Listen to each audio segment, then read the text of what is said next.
ঘুমের মধ্যে হাত পা ছুটছেন, কথা বলছেন বা চিৎকার করছেন, এই ধরনের আজগুবি কাজ করতে থাকলে তখন থেকেই সাবধান হন। তখন বুঝতে হবে আপনার শরীরে পার্কিনসন্স রোগের পূর্বাভাস দেখা দিচ্ছে।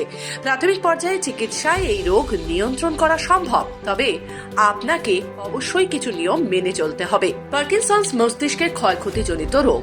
মস্তিষ্কের যে অংশে শরীরের নড়াচড়া ও ভারসাম্য নিয়ন্ত্রণ করে পার্কিনসন্স তাকে আক্রান্ত করে।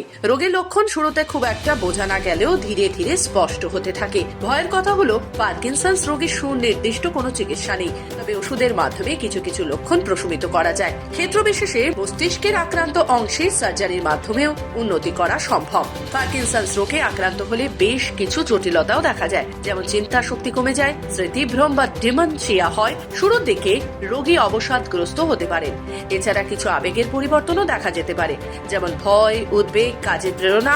এই সমস্ত কিছুর মধ্যেই একটা ডিসব্যালেন্স। চিকিৎসায় পার্কিনসন্স সম্পূর্ণভাবে কখনোই সারে না, তবে ওষুধ, পুনর্বাসন, জীবনযাত্রায় পরিবর্তন আনার মাধ্যমে এই রোগের কিছুটা উপশম করা সম্ভব। বেশ কিছু ক্ষেত্রে পরে সার্জারির প্রয়োজন হতে পারে, তবে ওষুধের মাধ্যমে মস্তিষ্কে ডোপামিনের পরিমাণ বাড়িয়ে হাঁটার সমস্যা, হাত পা কাঁপা ইত্যাদি কমানো সম্ভব। যেহেতু এই রোগের কোনো চিকিৎসা নেই, তাই পার্কিনসন্স রোগের প্রতি সবারই একটু সচেতন থাকা দরকার। এই সচেতনতা বাড়ানোর মাধ্যমে আর অবশ্যই রোগীকে প্রতিদিন নিয়ম মেনে এক্সারসাইজ করার মধ্যে দিয়েই নিয়ন্ত্রণ করা যাবে পার্কিনসন্স। আপনি সুস্থ থাকুন, এই আমাদের একমাত্র লক্ষ্য।